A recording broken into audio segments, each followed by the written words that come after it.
Jawahar Navodaya Vidyalaya त्रापज bungalow district Bhavnagar से मैं संगीत शिक्षक हरीश त्रिवेदी आप सभी का म्यूजिक के ऑनलाइन क्लासेस में हार्दिक स्वागत और अभिवादन करता हूं। तो आज हम आगे बढ़ते हैं अपने ऑनलाइन क्लासेस की तरफ। तो आज का हमारा टॉपिक है राग खमाज, है ना। तो राग खमाज का जो आज का हमारा टॉपिक है, इसको हम दो क्लासेस में बांटेंगे। एक ही क्लास में 40 मिनट में इसको पूरा टच कर पाना संभव नहीं है, इसलिए आज की हमारी जो पहली क्लास है, तो राग खमाज का हम शास्त्रीय पक्ष जो है वो आज देखने की, जानने की, समझने की कोशिश करेंगे। और दूसरे भाग में मैं आपको सिखाऊंगा कि उपशास्त्रीय संगीत में, बॉलीवुड म्यूजिक में, जिसको हम पॉपुलर म्यूजिक भी या पॉप म्यूजिक भी बोलते हैं इन शॉर्ट, और गजल वगैरह जो है, लोक संगीत है, उसमें राग खमाज का किस प्रकार से प्रयोग होता है और उसमें उसकी क्या खुशबू है। तो आइए हम राग खमाज के बारे में थोड़ा जानने की कोशिश करते हैं। तो राग के बारे में अगर हम शुरू करें तो हमारी भारतीय संगीत की जो परंपरा है, उसकी जो विशेषता है, वो है रागदारी संगीत। ये हम कई बार सुनते हैं, है ना। तो पहला प्रश्न जो मन में उद्भव होता है, वो प्रश्न ये है कि रागदारी या राग का मतलब क्या हो। अब हमारी संगीत की परंपरा जो है वो तो सामवेद से चली आ रही है, और ये माना जाता है, अगर आप थोड़ा हिस्ट्री की तरफ जाएं, थोड़ा पढ़ें, तो आपको ये समझ में आएगा कि ये जो हमारी परंपरा है, मतलब ये माना जाता है कि भगवान शिव के डमरू से ध्वनियां उत्पन्न हुए। जब ये पृथ्वी का, ब्रह्मांड का जो निर्माण हुआ, उस समय भगवान शिव के डमरू से जो ध्वनि उत्पन्न हुई, उसको हम बोलते हैं प्रणवनाद या ओमकार। ओमकार से धीरे धीरे भाषा, ये या आप ये मान लीजिए कि संगीत कलाएं, ये सब जो ध्वनि, मतलब जहां से ध्वनि की उत्पत्ति है, उसका मूल उसे माना जाता है। फिर उसी से स्वरों की उत्पत्ति हुई, और वही स्वर आगे बढ़ के डेवलप होते होते हुए, विकसित होते हुए, परिष्कृत होते हुए आज के जो हमारा संगीत है वो वहां तक आया। तो यहाँ हमारी बेसिक चीज, ये हमारा मूल क्वेश्चन ये था कि रागदारी तो मतलब राग मतलब क्या, है ना। तो रागों के बारे में तो आपको हमारे पुराने शास्त्रों में बहुत सारी चीजें आपको सुनने को भी मिलेगी, पढ़ने को मिलेगी। लेकिन उसमें से एक ग्रंथ जो है मैंने पढ़ा है, अभिनव राग मंजरी, है ना। तो अभिनव राग मंजरी में इसकी एक डेफिनेशन देने का प्रयास किया गया है, और इसके जो लेखक है बहुत शॉर्ट में, मतलब जैसे हम बोलते हैं ना कि एक गगरी में पूरा सागर समाहित कर लेना, उस प्रकार इसकी व्याख्या दी है। तो यह मूल संस्कृत में लिखा गया है। तो संस्कृत में इसकी व्याख्या इस प्रकार से दी गई थी कि योयम ध्वनि विशेषस्तु स्वरवर्ण विभूषित रंजको जनचित्ता नाम स राग कथितो बुद्धि। अब देखिए, ये जो है इसका मतलब, अगर मैं हिंदी में इसको आपको बताने की कोशिश करूं, तो हिंदी में इसका मतलब ये होगा कि ध्वनि की उस विशिष्ट रचना को जिसमें स्वर तथा वर्ण के कारण सौंदर्य हो, जो मनुष्य के चित्त को का रंजन करे, अर्थात श्रोताओं के मन को जो प्रसन्न करे, उसको विद्वान लोग जो है राग कहते हैं। अब यहाँ बहुत सारी चीजें आई, है ना। अब देखिए, राग के बारे में एक बहुत अच्छी व्याख्या इसमें से हमको मिलती है। अब राग, पहली चीज में अगर मैं व्याख्या के एंड से शुरू करूं, तो श्रोता के मन को रंजित करना या उसके ऊपर इम्पैक्ट डालना, ये राग का मूलभूत तत्व है। अब वो तभी होगा जब ध्वनि की बारीकियों को समझा जाएगा, है ना। अब ये साइंस भी प्रूव कर चुका है कि भाई ध्वनि है, ये मनुष्य के मन मस्तिष्क पर और वातावरण पर असर करती है। आपको बहुत सारे रिसर्च पेपर ऐसे मिल जाएंगे जिसमें मॉडर्न साइंस ने ये प्रूव किया है, जो हमारे विद्वानों ने, हमारे संगीतज्ञों ने, हमारे ऋषियों ने हमको परंपरा के रूप में दिया है। तो ये राग का निर्माण के बारे में अगर बात करें, तो मैंने कई जगह सुना, यूट्यूब के वीडियोस भी मैं कभी कभी सर्च करता रहता हूँ या इंटरनेट देखता रहता हूँ। तो कुछ एक लोगों ने ऐसी, अब मैं थोड़ा माफी के साथ ये कहना चाहूंगा कि भ्रांति फैला रखी है कि राग का मतलब क्या। तो राग को सीधे से बता देते हैं कि स्वरों को आप क्रम में लगा लो, राग बन जाएगा। उदाहरण देते हैं, जैसे सारे गम प ध नि 7 स्वर है, आप उसमें से मध्यम को और निषाद को हटा दीजिए, राग भूपाली बन जाएगा।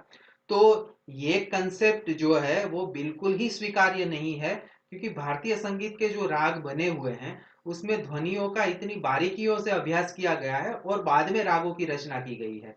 अब बच्चों आप जानते हैं कि हमने आप बहुत शुरू में पढ़ा था 6th क्लास में श्रुतियों के बारे में, जहां से नाद के बारे में, श्रुतियों के बारे में। तो ये सारी चीजें क्या है कि 22 श्रुतियां हैं हमारे विद्वानों के अनुसार, कि जिससे स्वरों का जन्म हुआ है। श्रुति का मतलब यह है कि श्रूयति इति श्रुति ही, मतलब आप जिसको सुन के अलग पहचान सकते हैं उस आवाज को हम श्रुति कहते हैं, और उसी श्रुति से स्वर जन्मे हैं, है ना। मॉडर्न साइंस के हिसाब से स्वर या आवाज या ध्वनि मतलब एक पर्टिकुलर मीडियम में कंपन पैदा होना, और उसी से ध्वनि पैदा होती है। तो वेस्टर्न म्यूजिक में कंसेप्ट है कि 240 हर्ट्ज की जब आवाज होगी तो उसको नेचुरल सी या नेचुरल सड़ज मानेंगे। अब ये कंसेप्ट तो हमारे ऋषि मुनियों में वेदों के समय दे दिया कि नेचुरल सड़ज, तो उस समय उन्होंने नेचर की आवाज का स्टडी करके हमको बताया कि इस आवाज को हम सा मानेंगे। अगर आप बच्चों बहुत बारीकी से स्वरों का अभ्यास करने की कोशिश करेंगे तो आपको ये मिलेगा कि षडज कहाँ से उत्पन्न होता है, ऋषभ कहाँ से होता है, नेचर में, है ना, हमारे आसपास की प्रकृति में भी ये स्वर विद्यमान है, और अलग अलग पक्षियों की आवाज से और बहुत सारे नेचुरल दूसरी प्राकृतिक आवाजों से हमारे स्वर जन्मे हैं। तो यही बात है। तो इसी की बारीकियों से अब देखिए, श्रुति भी 1 से 22 है, लेकिन स्वर, शुद्ध स्वर 7 और उसके विकृत रूप 5, मतलब 12 स्वर है। तो एक हर श्रुति पर स्वर नहीं है, स्वर मतलब अलग स्वर नहीं है हर श्रुति पर, लेकिन एक स्वर जो है अपना श्रुति स्थान थोड़ा बहुत इधर उधर करके उस उसकी जो ध्वनि है उसमें अंतर आ जाता है। इसी ध्वनि की बारियों का अभ्यास करके उस बारीक ध्वनि का मन मस्तिष्क पर क्या असर होता है, प्रकृति पर क्या असर होता है, उसके बेसिस पर राग बने हैं। तो राग ये सिंपल परम्यूटेशन कॉम्बिनेशन वाला फॉर्मूला नहीं है। राग जो है वो डिटेल स्टडी ऑफ साउंड है ना। तो इस प्रकार राग की रचना होती है, और बहुत सारी चीजें इसमें ध्यान में रखनी पड़ती है। कोमल स्वर, तीव्र स्वर, कि तीव्र और कोमल भी कौन सी श्रुति पर रहेंगे, शुद्ध स्वर भी अपनी मुख्य श्रुति पर रहेगा या थोड़ा सा इधर उधर होगा, उसमें कंपन होगा, आंदोलन होगा, कण होगा दूसरे स्वर का। ये सारी चीजों का जब हम स्टडी करते हैं तब हम एक राग को समझ पाते हैं, है ना। तो बच्चों आपकी सुविधा के लिए मैं जो भी बोल रहा हूँ उसको कैप्शन के रूप में मैंने स्क्रीन पर लेने की कोशिश की है, क्योंकि ऑनलाइन क्लासेस के दरमियान कई बार बच्चों की ये कंप्लेन होती है, नेट कनेक्टिविटी की वजह से आवाज कटती रहती है। तो ये समस्या आपकी पढ़ाई को बाधित ना करे, इसलिए मैंने कैप्शन देने की कोशिश की है। तो आप इस कैप्शन का स्क्रीनशॉट लेके अपने पास रखा करें, ताकि आप पढ़ के भी इसको समझ सकते हैं अगर आपका कुछ छूटा है। क्योंकि आप जानते हैं बच्चों, जिस जगह हमारा विद्यालय है नेटवर्क की स्थिति क्या है, इलेक्ट्रिसिटी की स्थिति क्या है, तो जो अवेलेबल रिसोर्सेज है उसको हम ज़्यादा से ज़्यादा यूटिलाइज करके कोशिश कर रहे हैं कि आप तक पहुंचा जाए। ठीक है, आगे बढ़ते हैं हम। तो अब हम ये जानेंगे कि राग कैसे बनता है, उसके सिद्धांत मुख्य रूप से क्या होते हैं, उसके बारे में मैं आपको बताने जा रहा हूं। तो राग रचना के मुख्य सिद्धांत इस प्रकार है कि कोई जो भी राग है वो किसी थाट से उत्पन्न होना जरूरी है। थाट का मतलब होता है एक पर्टिकुलर पैटर्न, स्वरों की पैटर्न। थाट राग नहीं है, और राग जो है वो थाट से निर्माण होते हैं, लेकिन दोनों अलग अलग चीजें हैं। जैसे मैं हमेशा उदाहरण देता हूं कि आप अगर एक ये बिस्किट भी ले लें तो उसका भी इंग्रेडिएंट जो है व्हीट फ्लोर होगा। आप रोटी ले लें तो उसका भी इंग्रेडिएंट जो है व्हीट फ्लोर होगा। आप पूरी ले ले, सब ये भाखड़ी ले ले, या थेपला ले ले, पराठा ले ले, है ना, या जैसे गुजरात में बहुत प्रचलित मिठाई है सुखड़ी, या लड्डू ले ले, तो इस सब में गेहूं का आटा होता है। प्रक्रिया सब में समान होती है, लेकिन किस तरह से हम किस चीज को कितनी मात्रा में मिलाते हैं, किस प्रकार से उसकी प्रक्रिया करते हैं, वैसे बनता है। तो मूल चीज जो है उसको हम थाट मान ले, लेकिन उसमें हम स्वरों का कॉम्बिनेशन कैसे करें, परम्यूटेशन कैसे करें, उससे राग उत्पन्न होते हैं। कौन सी श्रुति पर लगाएंगे स्वर को, किस प्रकार से उसका चलन होगा, उससे राग। तो ये थाट और राग अलग चीज है। फिर ध्वनि की ये विशिष्ट रचना, तो मैंने ये जो आपको कहा कि हम किस प्रकार से स्वरों का चलन तय करेंगे, वो हो गई ध्वनि की विशिष्ट रचना, है ना। उसके बाद है कि उसमें स्वर और वर्ण होते हैं, और एक रंजकता, स्वर और वर्ण के माध्यम से हम रंजकता उसमें लाते हैं। अगर वो रंजक नहीं हुआ, देखिए मैंने अलंकार के समय भी आपको कहा था बच्चों कि परम्यूटेशन और कॉम्बिनेशन का सिद्धांत संगीत में बहुत काम आता है ना। उससे आप अलंकारों की रचना कर सकते हैं, लेकिन आप जो रचना करेंगे वो म्यूजिकल भी होनी चाहिए और लॉजिकल भी होनी चाहिए, तभी वो अलंकार बनता है। वैसे भी राग में भी वही है, आप कॉम्बिनेशन करते हैं अलग अलग स्वरों का, लेकिन वो लॉजिकल और म्यूजिकल मतलब उसमें रंजकता या सौंदर्य का पक्ष नहीं होगा, एस्थेटिक्स वैल्यू नहीं होगी, तो वो राग की श्रेणी में नहीं आता। फिर दूसरी बात है कि आप स्वर लेंगे तो कितने स्वर लेंगे, तो कम से कम 5 स्वर तो आपके होने चाहिए, तभी आप राग के निर्माण की तरफ आगे बढ़ सकते हैं। 5 से कम स्वर लेंगे तो राग निर्मित नहीं हो पाएगा। ठीक है। उसके बाद है राग में एक ही स्वरूप के 2 स्वर एक साथ नहीं होते, मतलब कोमल गंधार शुद्ध गंधार एक साथ नहीं होंगे। एक साथ मतलब हम एक स्वर का गैप देके कोमल और शुद्ध साथ में हो सकते हैं, लेकिन कोमल के बाद शुद्ध या शुद्ध के बाद तुरंत कोमल एक ही स्वर, ये नहीं होगा, है ना। उसके बाद अगर हम आगे बढ़े तो इसमें है कि हर एक राग में आरोह और अवरोह का स्वरूप स्पष्ट होना चाहिए। अब आरोह और अवरोह का स्वरूप स्पष्ट होने से तात्पर्य यह है कि उसमें स्वरों का चलन कैसे होगा, क्रम कैसे होगा, ये डिसाइडेड होता है ना। उसी को आरोह अवरोह का क्रम कहते हैं। उसके बाद किसी भी राग में मध्यम और पंचम, ये मध्यम और पंचम हम एक साथ वर्जित नहीं कर सकते, या तो हमको मध्यम रखना पड़ेगा या पंचम रखना पड़ेगा। इसके ढेर सारे उदाहरण हैं, जैसे आप भूपाली राग लेंगे मध्यम वर्जित है ना। वैसे ही आप मालकोंस राग लेंगे तो पंचम वर्जित है, लेकिन दोनों ही वर्जित करके हम कभी भी राग नहीं बना सकते, है ना। और इसके साथ आगे अगर बढ़ेंगे तो षडज स्वर को तो कभी हम वर्जित कर ही नहीं सकते बच्चों। षडज या सा जो है वो आधार स्वर है, और आधार स्वर का मतलब ये है कि इसके बिना संगीत हो ही नहीं सकता। तो षडज बहुत जरूरी है, षडज के बिना किसी राग का निर्माण संभव नहीं है।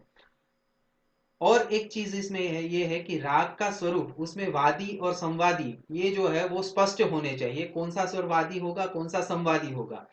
तो ये सारी चीजें जो है इसके आधार पर राग बनते हैं। वादी स्वर का मतलब होता है राग का मुख्य स्वर, और संवादी स्वर का मतलब होता है वादी के बाद महत्वपूर्ण स्वर, जो वादी से कम महत्वपूर्ण है लेकिन दूसरे स्वरों से थोड़ा मीटर, है ना। इस प्रकार वादी और संवादी का महत्व होता है। अब आइए देखते हैं कि ये जो हमने सिद्धांत पढ़े वो उसके अनुसार खमाज राग में क्या स्थिति है, उसका शास्त्रीय पक्ष क्या है। तो खमाज राग की शास्त्रीय स्थिति ये है कि थाट, खमाज थाट से ही वो राग उत्पन्न होता है। अब राग और थाट मैंने कहा अलग चीज है, तो कभी ये कंफ्यूजन ना हो कि खमाज थाट और खमाज राग दोनों एक चीज नहीं, दोनों अलग है। खमाज थाट का मतलब ये होता है कि आरोह में तो सारे गम पधनी शुद्ध स्वरूप में होंगे, अवरोह में नी एक कोमल स्वरूप में होगा। इस तरह से या इस पैटर्न पर, इस रचना पर जो भी राग बनेंगे वो खमाज ठाट के राग होंगे, है ना। तो इस ठाट के बाद अब खमाज राग की अगर हम बात करें तो खमाज राग में ये पैटर्न तो फॉलो होगा, लेकिन उसमें स्वरों की एक विशिष्ट रचना होगी जो महत्वपूर्ण अंग है राग रचना का। अब इसकी जाति के ऊपर आते हैं, देखिए यहां से ही शुरू हो जाता है स्वरों का क्रम। अब खमाज राग की जाति है शाडव संपूर्ण। अब कोई भी राग होगा वो संपूर्ण होगा, मतलब उसमें सातों स्वर, ठाट जो है वो संपूर्ण मतलब उसमें सातों स्वर होते हैं, लेकिन जब वो राग का स्वरूप लेता है तो इसमें हो सकता है कि 7 स्वर ना भी हो, 7 से कम स्वर हो। तो यहाँ खमाज राग जो है, खमाज राग में आरोह में 6 स्वर लिए जाते हैं, अवरोह में 7 स्वर लिए जाते हैं, इसलिए इसकी जाति जो है वो षाडव संपूर्ण होगी। अब आता है, अब षाडव संपूर्ण जाति की हमने बात कही तो इसका मतलब कहीं एक स्वर छूटा हुआ है, तो जो स्वर छूटा हुआ है या जिस स्वर का राग में प्रयोग नहीं होता उसे हम वर्जित स्वर कहते हैं। तो खमाज राग का वर्जित स्वर है ऋषभ, लेकिन आरोह में, सिर्फ आरोह में ऋषभ स्वर वर्जित होगा, अवरोह में 7 के 7 स्वर प्रयुक्त होते हैं। ठीक है। इसके बाद आते हैं विकृत स्वर। अब स्वर कौन से स्वरूप में है ये भी राग में जानना बहुत जरूरी है। तो खमाज राग में आरोह में तो सभी शुद्ध स्वर हैं, लेकिन जब हम अवरोह में आते हैं मतलब तो नी जो है वो शुद्ध स्वरूप की जगह कोमल स्वरूप में आ जाता है। आरोह में हम शुद्ध नी उपयोग करते हैं, लेकिन अवरोह में जब हम लेते हैं नी तो नी को कोमल रूप में लेते हैं। तो ये इसकी विशेषता है, बाकी के सभी स्वर इसमें शुद्ध है। अब खमाज राग का वादी स्वर मतलब मुख्य स्वर जो है वो गांधार है। अब गांधार के साथ अब संवादी स्वर तो ये है निषाद। बच्चों वादी और संवादी स्वर जो होता है इसमें मध्यम, षडज मध्यम या षडज पंचम भाव होता है। मतलब वो वादी स्वर से चौथा या पांचवा स्वर संवादी होता है, इससे पहले नहीं हो सकता, है ना। ये एक सिद्धांत है वादी और संवादी के बीच में। उसके बाद गायन समय। अब बच्चों ये उत्तर हिंदुस्तानी संगीत की विलक्षणता विशेषता है कि यहाँ रागों को समय चक्र के अनुसार बांधा गया है। और समय चक्र कोई ऐसे ही तय नहीं कर लिया गया कि ये राग पर्टिकुलर टाइम में गाया जाएगा, लेकिन जो स्वरों की व्यवस्था है उसके अनुसार राग से कौन सा भाव प्रकट होता है, कौन सा रस प्रकट होता है। जैसे हमारे 9 रस है, तो 9 रस में से इसमें जो है खमाज राग में श्रृंगार रस का प्राधान्य है। और इस राग की प्रकृति इसकी स्वर रचना के अनुसार थोड़ी चंचल है, इसलिए इसमें शास्त्रीय संगीत की जो बड़ी रचनाएं होती है जिसे बड़ा ख्याल कहा जाता है ख्याल गायकी में, या ध्रुपद अंक की जो गायकी होती है, तो ख्याल गायकी में बड़ा ख्याल जो है वो इसमें नहीं गाया जाता, इसमें छोटे ख्याल गाए जाते हैं, ठुमरी गाई जो उपशास्त्रीय संगीत का तो ये बहुत फेवरेट राग है। उपशास्त्रीय संगीत की बहुत सारी रचनाएं आपको खमाज राग में मिलेगी, जिसमें ठुमरी है, चैती है, कजरी है, दादरा है, होरी है, ये सारी रचनाएं जो है वो आपको खमाज राग में बहुत मिलेगी, क्योंकि इसकी प्रकृति चंचल है, श्रृंगार रस पोषक राग है, तो ये सारी चीजें उसमें विशेष शोभा देती है। गजलों में भी आप खमाज राग का प्रयोग सुनेंगे। तो आइए देखते हैं इसका आरोह और अवरोह का स्वरूप क्या है ना। तो आरोह तो इसका ऋषभ स्वर को वर्जित करके बाकी के शुद्ध स्वरों को अगर हम लगा दें तो ये आरोह है। तो मैं आपको आरोह गा के सुनाता हूं, है ना, और उसके बाद आपके लिए गैप भी दे रहा हूं, तो आपको उस गैप को फिल करना है। जब आप ये वीडियो देखेंगे अपने से प्रैक्टिस करना है।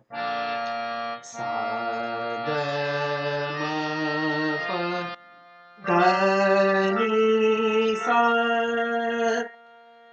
सा नी ध म प ध म ग प म ग रे सा। ये आरोह और अवरोह का स्वरूप हुआ, है ना। फिर से मैं एक बार लेता हूं। सा ग म प ध नि सा, सा नी ध म प ध म ग प म ग रे सा। अब देखिए आरोह और अवरोह का स्वरूप आप देखेंगे तो मैं जिस स्वर रचना की या स्वरों के विशेष चलन की या ध्वनि की विशिष्ट व्यवस्था की बात करता हूं वो आपको समझ में आएगा। अब सा ग म प ध नि सा तो हमने ले लिया सिंपली।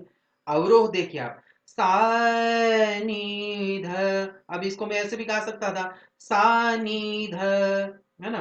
तो ये चलन इसका अलग हो जाता है, इसका भाव अलग हो जाता है। अब मैं ऐसा गाऊंगा सा नी ध, तो मैं बीच की जो फ्रीक्वेंसीज है, बीच की जो आवाजें हैं उसको मॉड्यूलेट करके आता हूं। इसको शास्त्रीय संगीत की भाषा में इसको बोला जाता है मींड। मतलब एक स्वर से दूसरे स्वर तक हम जब आते हैं तो बीच के सारे स्वर हम लेते हुए ध्वनि को धीरे धीरे लाते हैं यहाँ पर, है ना। तो ये शिफ्टिंग जो ये ट्रांजिशन जो होता है वो हमको एक चक्र की भांति प्रतीत होता है। जैसे सा नी, तो मैं सा से शुरू करके बीच की सारी फ्रीक्वेंसी लेते लेते नी के ऊपर आता हूं। अब इसका अनुभव आपको करना है घर में बिना किसी म्यूजिकल इंस्ट्रूमेंट के। सिर्फ व्यावहारिक रूप में ये उदाहरण दे रहा हूँ, शास्त्रीय संगीत में ये उदाहरण नहीं दिया जा सकता, लेकिन क्योंकि आप बच्चे हैं, बिगिनर्स हैं, समझने के लिए आपके लिए बहुत काम में आएगा कि आप अगर एक किसी तार के दो सिरे बांध दे कहीं टाइट, है ना, उसके बाद आप तय करें कि किसी एक सिरे से एक पर्टिकुलर अंतर को आप मार्क कर ले और उससे थोड़ा आगे का अंतर मार्क कर ले, है ना। तो दो आप अंतर बना देंगे कि मेरा पहला यहां होगा, दूसरा यहां होगा। अब आप एक कोई स्लाइड ले लीजिए, वो मेटल की हो, चाहे मेटल का रोड हो छोटा सा, या कुछ नहीं मिले तो घर में चप्पू तो होता ही है, आप उसको रख के दूसरी तरफ से तार को छेड़िए, है ना। तो एक पर्टिकुलर ध्वनि उत्पन्न होगी, आप उसको सुन के थोड़ा पहचानने की कोशिश करिए। उसके बाद आपने दूसरा जहां मार्क किया है आप अपना स्लाइडर उस जगह पर रखिए, फिर से आप छेड़िए तार को, तो आपको एक दूसरी ध्वनि सुनाई देगी, है ना। तो दोनों ध्वनि जो है एक दूसरे से कट के सुनाई देगी, दोनों में अंतर होगा, अलग अलग ध्वनि होगी। अब आप क्या करिए कि आपने जहां पहला लगाया था मार्क किया था उस जगह पर अपना स्लाइडर रखिए, तार को छेड़िए और घसीटते हुए दूसरे पर जाइए। पहली बार आप छेड़ेंगे, उठाएंगे, दूसरे पर रखेंगे, छेड़ेंगे, ये ध्वनि, और आपने एक जगह स्लाइडर रख दिया, फिर आपने तार को छेड़ा और घसीटते हुए जो आए, तो जो बीच में सूक्ष्म ध्वनियां है वो भी उसके साथ चलती आएगी। तो आपको ये ध्वनि जो है वो ऐसे सुनाई देगी जैसे मैंने अभी गाया है ना।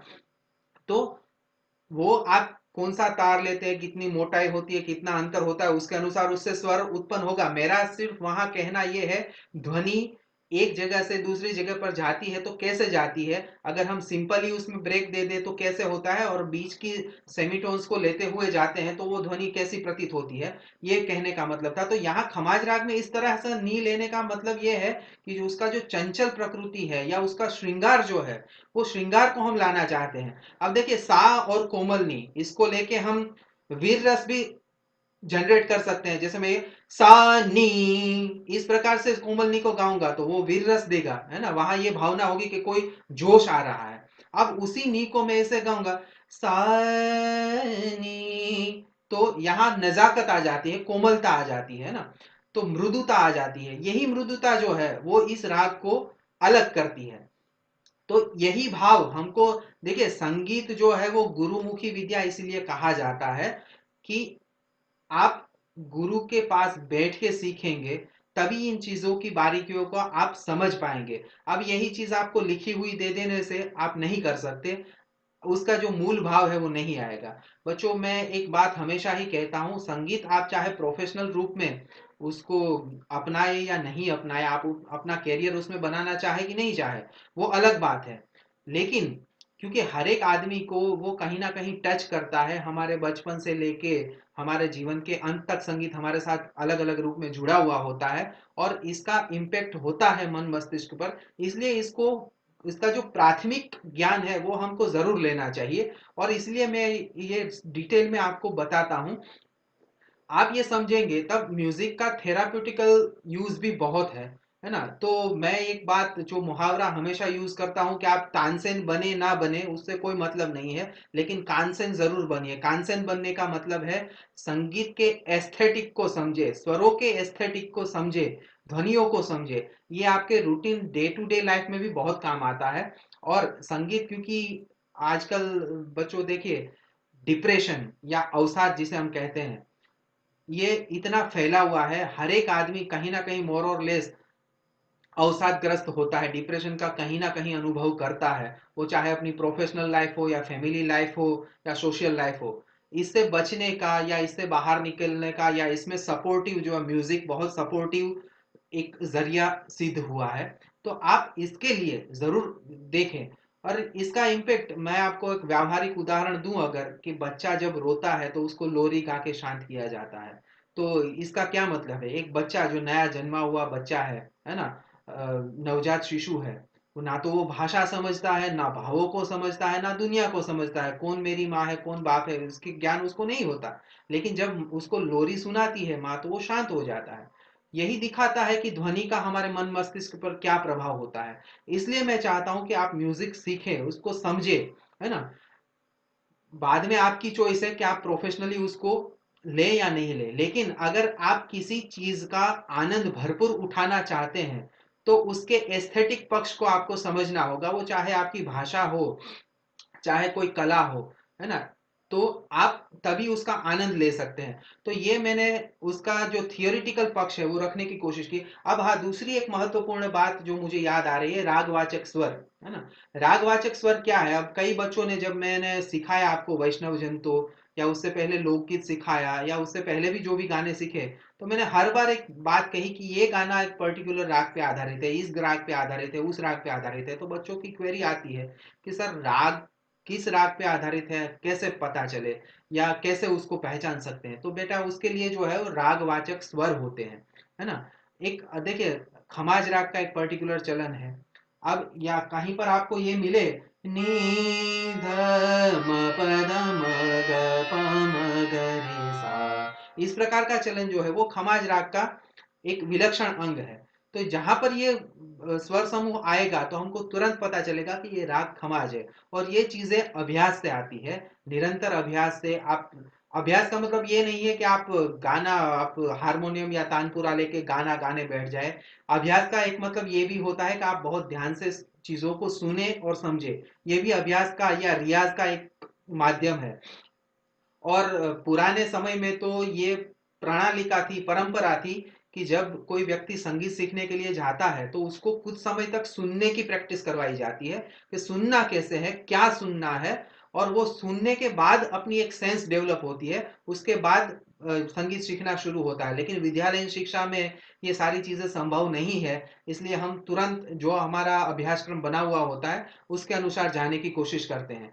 तो बच्चों, आपने ये थियोरिटिकल राग सुन लिया। अब हम चलते हैं बंदिश की तरफ। एक छोटी सी बंदिश मैं आपको सिखाने जा रहा हूं जो 3 ताल में निबद्ध है और बहुत प्यारी सी बंदिश है, ब्रिज भाषा में है। तो मैं बंदिश के शब्द आपकी स्क्रीन पर डाल रहा हूं, है ना। ये देखिए, ये बंदिश के शब्द हैं जिसका स्थाई है, सांवरो निकी बेनू बजावे, घर घर से गोपी चली आवे, सुन मुरली सुख पावे। अब यहाँ सावरो शब्द जो है वो तो भगवान कृष्ण के लिए प्रयोग हुआ है। निकी का मतलब होता है कर्णप्रिय और बेनु का मतलब होता है बांसुरी, है ना। अंतरा है, कोई सखी ताल मृदंग बजावे, कोई नाचे कोई गावे, श्याम देख अति सुख पावे, है ना। तो इस बंदिश को अब देखिए, कविता के रूप में तो कैसे लिखा जाता है ये आपकी स्क्रीन पर है, लेकिन आप इसको अगर संगीत के अनुसार लिखने की कोशिश करेंगे तो ये कैसे होता है ये आपकी स्क्रीन पर मैं, अब देखिए, ये पूरा स्थाई की स्वर लिपि मैंने आपकी स्क्रीन पर डाली है। अब इसमें फर्स्ट रो में जहां पर मेरा कर्सर है, आप देखिए फर्स्ट रो में 1 से 16 तक के मैंने आंकड़े लगाए हुए हैं। ये अंक दिखाते हैं, ये अंक आपको दिखाते हैं कि ये मात्राएं हैं किस ताल विशेष की। तो 3 ताल में 16 मात्राएं हैं, तो ये 16 मात्रा का दिखाने की कोशिश की है। दूसरी लाइन में मैंने कुछ निशानियां लगाई है, पहले के नीचे क्रॉस, 5 के नीचे देवनागरी में 2 लिखा है, 9 के नीचे देवनागरी में 0 लिखा है, और 13 के नीचे देवनागरी में मैंने 3 लिखा है। तो ये इसका मतलब है वो ताली दिखाती है ना। और उसके बाद जो स्वर है वो एक मैंने सफेद बॉक्स बनाए हैं, वो 1 मात्रा के हैं, और लाल लाइन से उनको 4-4 मात्रा के विभाग में विभाजित किया है, क्योंकि आप जानते हैं कि मतलब उसके विभाग जो है वो 4-4 मात्रा के होते हैं।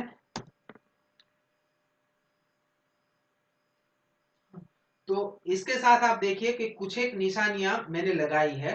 अब जैसे अर्धचंद्र की निशानी आपको दिखेगी, आप अगर गीत की दूसरी लाइन में जाएंगे तो वहां अर्धचंद्र की निशानी दिखेगी जहां पर मेरा कर्सर है, ठीक है। तो आप इसको देखिए कि ये अर्धचंद्र मैंने लगाया है, उस बॉक्स में मैंने एक साथ 2 स्वर लिखे हैं। इसका मतलब अर्धचंद्र का मतलब ये होता है कि इसके अंदर जितने भी स्वर है उसको 1 मात्रा में गाने हैं। अब 2 स्वर है तो 2 स्वर को हम 1 मात्रा में गाएंगे। अब देखिए कैसे होता है, जैसे मैं गाऊं सा नी ध सा, तो 1 मात्रा में 1 स्वर हुआ। अब इसको मैं ऐसे गाऊं सा नी ध सा, तो इसका मतलब ये हुआ कि सा तो 1 मात्रा में है, नीधर मैंने दोनों को मिला के 1 मात्रा कर दी और फिर सा 1 मात्रा में गाया। तो इसका आप स्क्रीनशॉट ले लीजिए और ये बंदिश मैं आपको गा के सुनाता हूं। तो बंदिश गाने से पहले मैं आपको बताता हूं 3 ताल, है ना। तो 3 ताल की रचना आप जानते हैं, 3 ताल का स्वरूप हम सीखे हैं पहले के क्लासेस में। तो इसकी 16 मात्राएं हैं। हाथ से कैसे काउंट करेंगे, देखिए ये है 1 2 3 4 5 6 7 8 9 10 11 12 13 14 15 16, 1, ठीक है। हम ताल की पूर्णाहुति करते हैं पहली मात्रा का ताल देके। तो पहली ताली मैंने लगाई 1 पर, जो थोड़ी जोरदार थी, ये होता है ताल का सम। उसके बाद 5वीं मात्रा पर मैंने ताली लगाई, जो है दूसरी ताली, है ना। वो थोड़ी पहली मात्रा से वजन उसमें कम होता है। फिर 9 के ऊपर मैंने हाथ हटा लिया क्योंकि 9 के ऊपर 3 ताल में खाली होती है। फिर 13 के ऊपर मैंने तीसरी ताली लगाई क्योंकि 13वीं मात्रा पर तीसरी ताली है, ठीक है। तो इसके बोल धा धिन धिन धा, धा धिन धिन धा, धा तिन तिन ता, ता धिन धिन धा। तो ये 3 ताल का सामान्य चलन हो गया, बेसिक चलन हो गया। इसके बोलों में हम बहुत सारे बदलाव करके अपनी ताल को बना सकते हैं। अब मैं कोशिश करता हूं कि आपको ये पूरा गा के सुनाऊं और मैं हर एक लाइन दो दो बार गाऊंगा, उसके बाद एक लाइन, उसी लाइन को एक बार आपको बजा के दे दूंगा, तो आप जब उसको सुने, अपने प्रैक्टिस करें, तब उस गैप में आपको गाना है। ठीक है, तो शुरू करते हैं हम हमारा ये बंदिश। ठीक है, आपके सामने बंदिश के शब्द हैं, नोटेशन भी है। अब 9वीं मात्रा से शुरू करना है, तो पहली 8 मात्रा हम जाने देंगे। देखिए, 1 2 3 4 5 6 7 8 9 10 11 12 13 14 15 16, 1 2 3 4 5 6 7 8 सावरों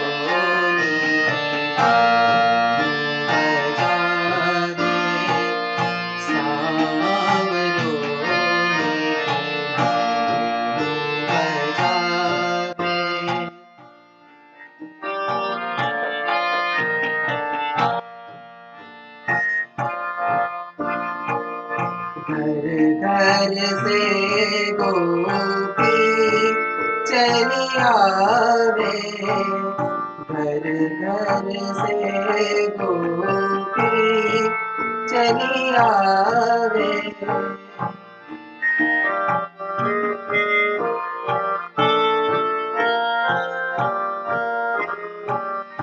सुन मुरली सुख पावे,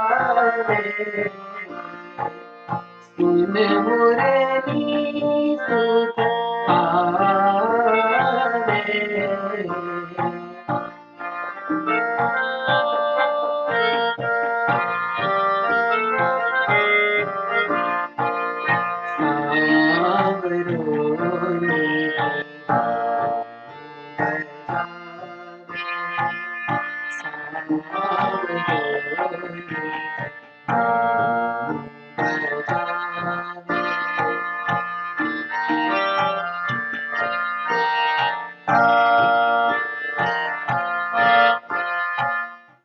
हाँ, तो ये बच्चों हुआ, ये स्थाई का पार्ट हो गया, है ना।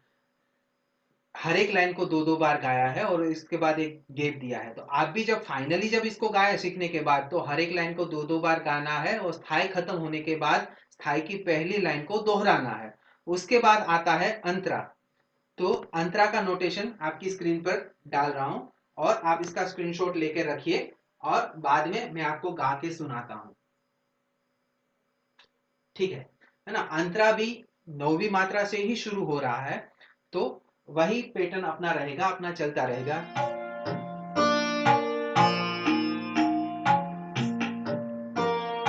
1 2 3 4 5 6 7 8। कोई सखी ताल मृदंग बजावे, कोई सखी ताल मृदंग बजावे, कोई नाचे कोई गावे, कोई सखी ताल मृदंग बजावे।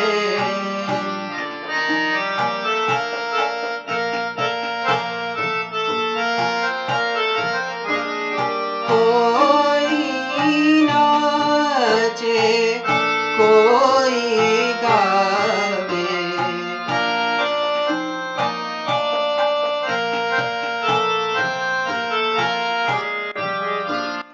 श्याम देख अति सुख पावे,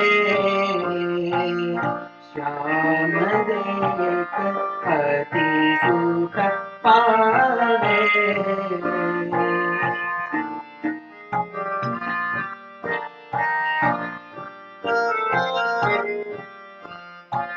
सांवरों की धूम बजावे,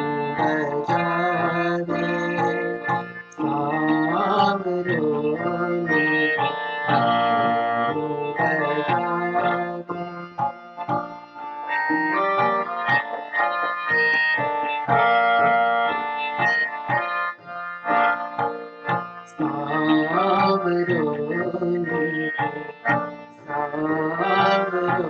बजावे। सांवरों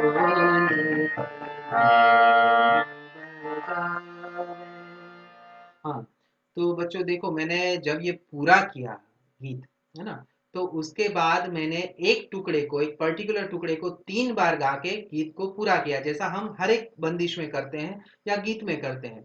तो इसको बोलते हैं तिहाई। मतलब एक पर्टिकुलर लेंथ का टुकड़ा आप जब 3 बार लेके ताल की पहली मात्रा मतलब सम पर आते हैं तो उसको तिहाई बोलते हैं।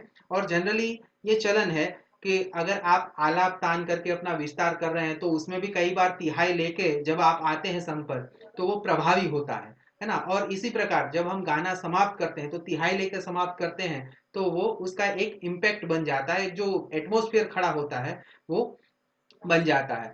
ठीक है, तो ये बंदिश हो गई, इसका आप बहुत अच्छे से अभ्यास करें। आगे अगली क्लास में मैं आपको सिखाऊंगा कुछ भजन जो राग खमाज पर आधारित है, कुछ देशभक्ति गीत जो राग खमाज पर आधारित है। जैसे पहले हम सीखे हैं वैष्णव जन, तो वैष्णव जन भजन जो है वो भी राग खमाज पर आधारित था, उस समय भी चर्चा की थी और उसको गाना और बजाना दोनों ही मैंने सिखाया था, है ना। उसके बाद देशभक्ति गीत भी बहुत सारे हैं, जैसे मेरे देश की धरती, ये राग खमाज पर आधारित गीत है। हम लाए हैं तूफान से कश्ती निकाल के, ये गीत भी राग खमाज पर आधारित है। और एक बहुत फेमस गाना बच्चों को बहुत अच्छा लगता है, आओ बच्चों तुम्हें दिखाएं झांकी हिंदुस्तान की, ये भी देशभक्ति गीत है जो राग खमाज पर आधारित है ना। इसके साथ साथ बहुत सारे दूसरे गाने हैं जो जिसका रंग अलग होता है, क्योंकि वो ज्यादातर श्रृंगार या प्रेम रस के गाने होते हैं, इसलिए मैं बहुत ज्यादा आपसे चर्चा नहीं करता। लेकिन एक मोटिवेशनल सॉन्ग है, ये जीवन है ना, ये जीवन है, इस जीवन के यही है रंग रूप, ये गाना बहुत अच्छा गाना है, बोल बहुत अच्छे हैं। और ये गाना भी राग खमाज पर आधारित है। इसके अलावा बाकी तो बहुत सारे गाने हैं, जैसे ओ सजना बरखा बहार आई, या तेरे मेरे मिलन किए रहना, या कुछ तो लोग कहेंगे, लोगों का काम है कहना, बार बार तो है क्या समझाए पायल की झनकार, चोरी चोरी चुपके चुपके, ये सारे गाने जो है राग खमाज के ऊपर आधारित गाने हैं। अगर आप ढूंढने जाएंगे तो सैकड़ों गाने ऐसे मिल जाएंगे। तो मेरा कहने का मतलब ये है कि अगर शास्त्रीय पक्ष को समझने के बाद इसको आप समझेंगे तो आपकी समझ और गहरी होगी। मैंने कुछ गाने आपको यहाँ लिंक में दिए भी हैं, जब ये प्रेजेंटेशन खत्म होगा इसके साथ मैं आपको कुछ लिंक भी शेयर करने जा रहा हूँ, तो उसमें आपको ये गाने वगैरह सब मिलेंगे। अब आते हैं, देखिए हर बार मैं आपको पूरी बंदिश बजाना सिखाता हूँ। इस क्रम में मैं पहले आज आपको आरोह अवरोह ही सिखाऊंगा, क्योंकि इतना ही समय हमको अलाउड करता है। तो मैं चाहूंगा कि मैं अपना कीबोर्ड भी कोशिश कर रहा हूँ कि आप उसको देख पाए स्क्रीन के ऊपर, ठीक है। और मैं इसके ऊपर बजाऊंगा और सेम जैसे हर बार अपना होता है एनिमेशन में वो आपको दिखेगा फ्लोरोसेंट कलर में, है ना। मैंने येलो और ग्रीन कलर लिया है, व्हाइट कीज जो है वो ग्रीन कलर में फ्लैश होगी और ब्लैक की जो है वो येलो कलर में फ्लैश होगी, तो ये आपके स्वर स्थान होंगे, है ना। तो मैं यहाँ पर आपको ये दिखाने की कोशिश करता हूँ कि आपका आरोह और अवरोह, हाँ पूरा कीबोर्ड तो आपको दिख ही रहा है, तो इसमें आप देखिए, है ना, यहाँ पर मैं बजा रहा हूँ, आपको मेरी उंगलियां दिख रही होगी, लेकिन शायद उसमें आप इतना क्लियर नहीं देख पाएंगे जितना एनिमेशन में देख पाएंगे। तो आप दोनों देखिए, ठीक है, शुरू करते हैं। है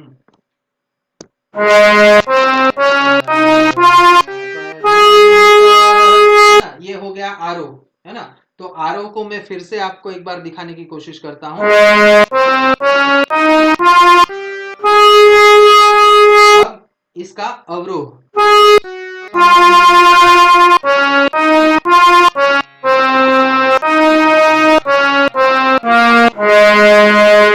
तो ये भी देखिए एनिमेशन में फिर से अवरोह,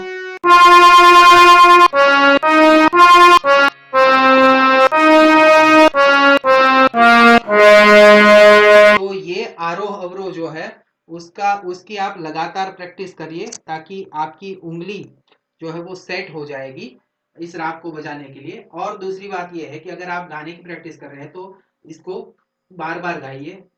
इससे आगे आप क्या प्रैक्टिस करेंगे, इससे आगे आप ये प्रैक्टिस करेंगे कि हम जो अलंकारों का अभ्यास हमेशा करते हैं, तो आप खमाज राग के स्वरों को लेके अलंकार बनाइए उसी पैटर्न पर, है ना, और उसका अभ्यास करिए, तो वो आपके हाथ में या गले में बैठ जाएगा अच्छे से। और वो जब आप स्टडी करेंगे तो मैं 100% आपको गारंटी देता हूं कि बहुत सारे गाने की धुन आपके दिमाग में आ जाएगी कि ये कैसे बज रहा होगा, है ना। आप प्रयास करेंगे तो उसको बहुत अच्छे से कर सकते हैं। तो बच्चों आज की क्लास को हम यहीं रोकते हैं और थोड़ा सा आज का जो हमने लेसन पढ़ा उसके बेसिस पर कुछ स्वाध्याय और होमवर्क की चर्चा कर लेते हैं और कुछ मैं लिंक्स भी आपके साथ शेयर कर रहा हूँ। तो बच्चों मैंने यहाँ कुछ क्वेश्चन आपके लिए डाले हैं जो पूरा आपको इस प्रेजेंटेशन से या वीडियो लेक्चर से मिल जाएगा। उसमें कुछ एक प्रश्न है, 9 प्रश्न दिए हैं कि राग खमाज कौन से थाट का राग है, खमाज में कौन सा स्वर विकृत है, खमाज का वादी संवादी समय चक्र, ये सारी चीजें जो है आपको लिखनी है अपनी नोटबुक में और मुझे आप व्हाट्सएप से भेजिए। तो ये आज का आपका स्वाध्याय और गृह कार्य हो गया। इसके साथ मैं चाहता हूं कि आप थोड़ा सा समय अपना इसमें लगाएं और आपको मैं एक प्रोजेक्ट या असाइनमेंट देना चाहता हूं जिसको मैंने आपकी स्क्रीन पर डाला है। अब इसमें मैं ये चाहता हूं कि आप राग रचना के सिद्धांत को विस्तृत रूप से लिखिए अपनी नोटबुक में, है ना। हमने चर्चा भी की और आपके पास लिखित रूप में है ही वो। और बाकी राग खमाज पर आधारित कोई भी 5 गीत जो आपको अच्छा लगे सुनने में, है ना, ऐसे कोई भी 5 गीतों की आप लिस्ट बनाइए, सूची तैयार करिए। उसका एक मुखड़ा और एक अंतरा, मुखड़ा मतलब स्थाई, उसका मुखड़ा और एक अंतरा आप गाने की भी प्रैक्टिस करिए, उसको बजाने की भी प्रैक्टिस करिए, है ना, और उसको अपनी नोटबुक में लिखिए। ये आपका प्रोजेक्ट या असाइनमेंट हो गया इस राग खमाज को लेके, है ना। तो इसके साथ साथ मैं आपको स्टडी के लिए कुछ यूट्यूब लिंक शेयर कर रहा हूँ। देखिए ये यूट्यूब लिंक जो है उसमें एक एनसीईआरटी द्वारा जो रेडियो चैनल चलाया जाता है यूट्यूब के ऊपर, जिसमें बहुत सारे मतलब आपके हर एक सब्जेक्ट के लगभग सारे कंटेंट उसमें होते हैं। तो आप वो रेडियो लेशन भी ज़रूर सुने। उसके बाद मैंने डाला है एक ऑल साइंस जर्नल .com करके वेबसाइट है जिसके ऊपर साइंस में जो अनुसंधान होते हैं, है ना, उसको उसका जो रिसर्च पेपर पब्लिश होते हैं वो दिए जाते हैं पीडीएफ फॉर्म में। तो इसमें मैंने जो आपको बताया वो बहुत सारी चीजें आपको इसमें पढ़ने को मिलेगी। म्यूजिक थेरापी, इंडियन म्यूजिक का क्या थेराप्यूटिकल इम्पैक्ट है, दुनिया आज मानने लगी है उसको, उसके ऊपर विदेशों में भी बहुत संशोधन हुए हैं। तो इसका एक छोटा सा 5 पेजेस का एक रिसर्च पेपर है, आप जरूर उसको टाइम निकाल के पढ़ें और अपने बड़े जो है उनको भी पढ़ाइए। बहुत अच्छी चीज है, बहुत काम में आएगी आपको। उसके बाद मैंने कुछ गानों के लिंक शेयर किए हुए हैं, है ना, उसको भी आप अवश्य सुने। तो आपको ये खमाज राग का स्वरूप कैसा होता है वो समझ में आ जाएगा और उस गाने में हम कैसे खमाज राग को डिफाइन करें ये मैं आपको अगले लेक्चर में समझाऊंगा। तो आज के क्लास को यहीं रोकते हैं और अगले टाइम हम एक देशभक्ति गीत सीखेंगे। अब आपकी इच्छा के अनुसार ये जो 2-3 गाने मैंने दिए कि मेरे देश की धरती या हम लाए हैं तूफान से कश्ती या आओ बच्चों तुम्हें दिखाए, आप लोग मुझे व्हाट्सएप में भेजिए आपको कौन सा गाना सीखना है। तो उसके अनुसार मैं प्रेजेंटेशन तैयार करके आपको सिखाऊंगा। और ये जो मोटिवेशनल सॉन्ग मैंने कहा कि ये जीवन है, इस जीवन के यही है रंग रूप, थोड़ी खुशियां थोड़े गम है ना। तो दोनों साथ साथ चलते हैं। तो इसको भी थोड़ा सा हम सीखेंगे, जितना क्लास में हो पाएगा क्लास टाइम में करेंगे, बाकी मैं एनिमेशन और वीडियो बना के आपसे शेयर करता हूँ वो करूंगा। आप उसके माध्यम से घर में अपना टाइम को यूटिलाइज करके सीख सकते हैं। तो बच्चों ये हुआ हमारा आज का क्लास, ठीक है। तो इसके बाद मैं आपसे कुछ एक बात ये करना चाहूंगा कि जैसे 14 अगस्त को अपना क्लास था लास्ट, उस समय मैंने आपसे कहा था पेट्रियाटिक सॉन्ग हमने जो सीखा गाना और बजाना दोनों ही, उसके बाद कहा था कि आप अपनी आवाज में रिकॉर्ड करके भेजिए। तो बहुत सारे बच्चों ने मुझे भेजा और मुझे बहुत खुशी हुई कि चलो बच्चे जो है आप बहुत इंटरेस्ट ले रहे हैं, गाने अच्छे अच्छे चुन के लाए, आप नोटबुक में भी लिख के भेजे और आपने गाकर भी मुझे भेजे, कुछ लोगों ने अपने इंस्ट्रूमेंट जिनके पास थे बजाकर भी भेजे। कुछ एक बच्चों ने क्वेरी भी की कि सर हमारे पास इंस्ट्रूमेंट नहीं है हम क्या करें। तो बच्चों आजकल स्मार्टफोन में पूरी दुनिया सिमट गई है, आप थोड़ा सा प्ले स्टोर में जाके देखिए आपको हारमोनियम भी मिलेगा। मैंने शेयर भी किया था कुछ लोगों के साथ, कुछ बच्चों से बात भी हुई थी कि आप हारमोनियम का वेब ऐप ले लीजिए, उसके ऊपर भी आप बजा सकते हैं, बहुत अच्छी आवाज है। या मिहिर पटेल ने मुझे एक सजेशन किया कि उसने ORG 2020 करके ऐप डाउनलोड किया है। और आप हरमीत को भी जानते हैं 7th क्लास में, उसने भी उस ऐप को यूज़ किया है। उसमें बहुत सारी अलग अलग ध्वनियाँ हैं, जैसे हमारा कीबोर्ड है उसी प्रकार से उसमें रिदम भी है और अलग अलग वाद्यों के आवाज़ भी है, तो आपको थोड़ा एंटरटेनिंग भी लगेगा और आपका अभ्यास भी होगा। तो इस माध्यम से भी आप सीख सकते हैं, है ना। अगर कोई समस्या है, कोई प्रॉब्लम है, तो ज़रूर मुझसे बात करिए। मेरे व्हाट्सएप नंबर पर आप मैसेज से भी बात कर सकते हैं, चाहे तो आप फ़ोन कॉल से भी बात कर सकते हैं। तो ज़रूर हमारी बात होगी, क्योंकि विद्यालय अभी पता नहीं कब शुरू होगा। रिसेंटली शुरू होने की बात है, लेकिन कब होगा ये नहीं है। तो हम लोग बात तो कर सकते हैं, एटलीस्ट प्रत्यक्ष नहीं मिल पाए तो कोई बात नहीं, लेकिन आजकल संचार माध्यम हमारे पास इतने सफिशिएंट है कि हम एटलीस्ट टेलीफोन से बात कर सकते हैं, मैसेजेस से बात कर सकते हैं, व्हाट्सएप से बात कर सकते हैं। तो ज़रूर इसका उपयोग करें। और आपको अगर किसी भी प्रकार की कोई भी समस्या है, तो आप जैसे यहाँ विद्यालय में रहते हुए आके बताते हैं, बात करते हैं, वैसे ही अभी भी कर सकते हैं और कभी भी कर सकते हैं। और हम लोग मिलके अपना जीवन जो है और बेटर बनाने की कोशिश करेंगे। तो इसी के साथ आज के क्लास का हम समापन करते हैं और इसको एक अल्प विराम देते हैं। अगली क्लास में हम थोड़ा लाइट म्यूजिक सीखेंगे। ठीक है, तो घर में रहिए, सुरक्षित रहिए और खुश रहिए और अपने आसपास खुशी बांटिए, है ना। यही अभी के समय की मांग है ना। धन्यवाद। ठीक है, आज के क्लास को रोकते हैं यहाँ पर।